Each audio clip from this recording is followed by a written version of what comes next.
Clause 7 is all about support. This is making sure that you as an organization have all the resources you need to be able to implement an effective information security management system. So again, as before, let's take a look at what it actually requires you to do in Clause 7. Here we are, Section 7, support. Now, there are 5 sections in actual fact in this clause. The first is resources. The next is competence. Third is awareness. Then we have the communication piece, and then finally documented information. So let's take a look at these in some level of detail. There's a lot to unpack in here. There's some key things that we need to draw out. Now, it starts at section 7.1, obviously, and 7.1 has just a paragraph statement, which on the face of it is quite a throwaway statement you would expect or think. The organisation shall determine and provide the resources needed for the establishment, implementation, maintenance and continual improvement of the information security management system. The key word here is resources. So what resources do you need? How have you determined what resources you need? The first thing you need to do is actually sit down and figure out who's going to be involved in your management system. It could be these are the people that you're going to be as part of your management review team, for instance. It may be identifying the resources that you need from the IT function or from the, if you've got outsourced HR or outsourced IT services. Who do you need to assist in developing your information security management system, both by from the establishment perspective, but also implementing it and continually improving it. Of course, it also means determining the resources that you need from a financial perspective. Do you need to send people on training? Do you need new software, perhaps? Maybe you need additional IT hardware equipment, for instance. Now, the biggest resource, of course, is time.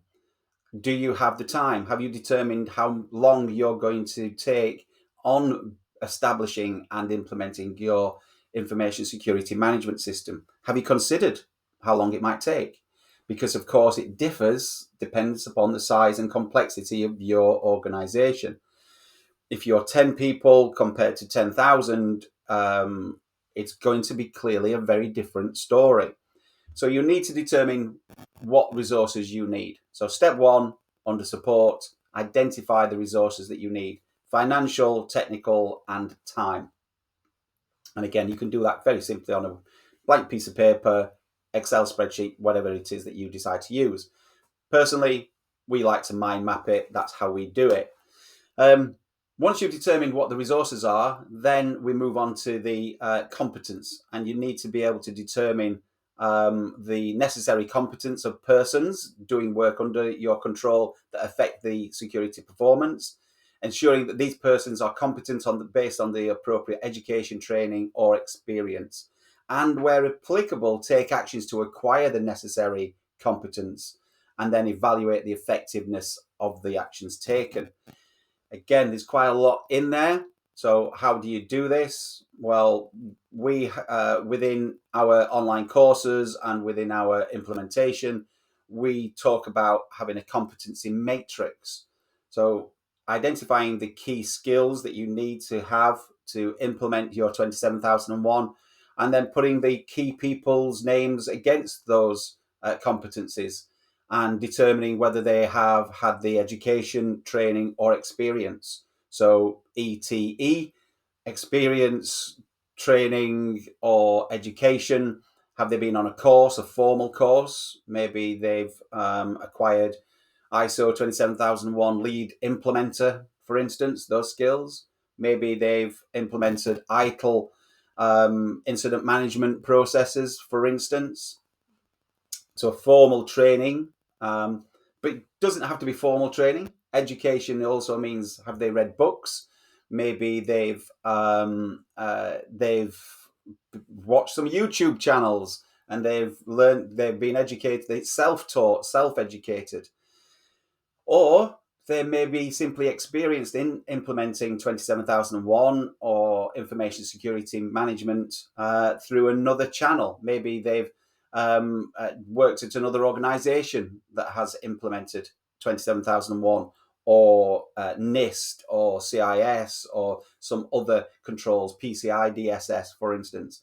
So they have a different take on security, but certainly you could definitely say that they are competent to some degree because of the training and the experience that they've had elsewhere. If they don't have that, well, then you need to determine what training and what level of competency you expect from them, and then take actions to acquire it. Many organizations will, of course, hire consultants like us to come in and have all of this bottomed out instantly, because we can definitely show our competence, our education, our training, and our experience. In the last 12 months, we've built and implemented, I think, 25 ISO 27001 implementations, management systems. So we've done that in organizations as small as 2 people all the way up to several thousand. So all of that is at your disposal because of the fact that you have taken actions to acquire the necessary competence. So it satisfies that requirement. And finally, under this section, it states that retain appropriate documented information as evidence of that competence. Usually we see that in some form of HR system that you may have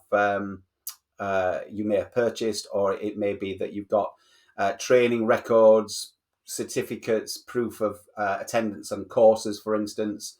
Maybe it's articles people have written for online blogs or for seminars and such that they may have attended. So you can do that in a variety of different ways. Once you've assessed that competency and you've got that requirement covered, then we move on to galvanizing the support of your organization. And in doing that, you need to be able to raise awareness and communicate. So 7.3 and 7.4 for me are very closely linked. 7.3, awareness. Persons doing work under the organization's control shall be aware of the information security policy, their contribution to the effectiveness of the ISMS, and also the implications of non-conforming or not conforming with the information security management system. Again, how do you do that? Well, you communicate. And this is where 7.4 for me comes into the fore, in that you would say, right, okay, we need to have a matrix, we need to have a communication strategy, a communications plan. And on that strategy, you will determine what to communicate, when to communicate, with whom to communicate, and how to communicate. At the very minimum, these are the things that you would look to document and to detail. So straight out the gate, you would say, what do we want to communicate? Information security policy. And when do we want to communicate that? Well, we would want to communicate that perhaps on a quarterly basis to all of the business, and we want to do it through the medium of a newsletter or a email from the head of the organization, for instance. It may be that you then want to say, what else do we want to communicate? Everyone's roles and responsibilities in association with information security. That meets 7.3b, the contribution to the effectiveness of the ISMS. So we want to explain to people what their roles are and what their responsibilities are. And that might be what we want to communicate. And we might say we want to communicate that on a quarterly basis or on a monthly basis. With whom to communicate, we may want to break that down and say we're going to communicate that to the IT team, the HR team, the finance team, the facilities team, etc., etc. How to communicate? It would be, again, it would be perhaps face-to-face meetings. It might be lunch and learn sessions. webinars, that type of thing. How do you want to communicate can differ depending upon, again, the size and scale of your organization.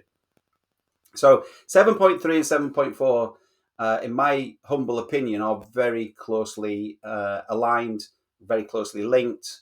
So this is where, in some respects, the rubber hits the road. This is where it becomes real, because you need to start communicating to your organization and evidencing that you are communicating to your organization as well. And when we're talking about evidence, of course, documented information when it comes to ISO standards is extremely important. And it's the final section of clause 7. And it's made up of several parts. And some of them are fairly obvious, what you would expect. But there's also one part of 7.5 which I think isn't often focused on enough. And I want to do that right now, so that you get a clear picture of why I think this is a really important point. So under 7.51, general, it says the organization's information security management system shall include documented information required by this document, as in documented information required by ISO 27001. It's also documented information determined by the organization as being necessary for the effectiveness of the information security management system. So that might be additional control systems, it might be PCI DSS control systems, or cyber essentials, or it could be SOC or NIST or CIS controls. It could also be regulatory requirements. So if you're from the banking or financial sector, the FCA, the Financial Conduct Authority, have certain requirements for you to have in place, which again will impact upon the effectiveness of your ISMS. So you might not have a management review board for your audits, but you might have a external audit committee that takes in all audit reports, compliance audits and legal audits and such, and yours is just one that feeds into it. So it's that kind of documentation that you would need to be able to consider creating. But this is the bit that I think many organizations and consultants miss. It's this note. And it's one of those things, it's almost blink and you miss it. So if you are reading 27001, and hopefully you have read it by now, don't miss over the notes, because the notes are really important. Many people argue that 27001 is very difficult because it's all about documentation, and we're a small business and therefore we can't implement 27001 because there's just too much documentation. And then larger organizations complain that it's difficult because they are too big and there's too many processes, and so on and so forth. I would counter on both points, and it's because of this note. It does state that the extent of documented information for an information security management system can differ from one organization to another due to the size of the organizations, its type of activities, processes, products and services, the complexities of processes and their interactions, and the competency of persons involved. Now, if you're a small organization, this just simply means, in lay terms, you don't need to document the earth. You don't have to have everything documented because you're a small organization. No one expects you to have a fully blown change control management board and process flows and diagrams and so on and so forth. But we do want to see how you manage change within your organization. We want to see that it is managed in some respects. In larger organizations, it may come down to the competencies of persons involved in the processes that determine that actually the documented information and evidences is adequate to satisfy the needs of the standard.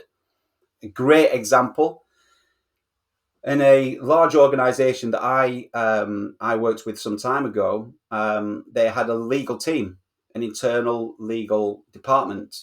And when I went to them and said, we need a legal register, a list of all the regulations and legislations that apply from an information security perspective, so that we can have that documented for 27001, Do we have anything of that nature?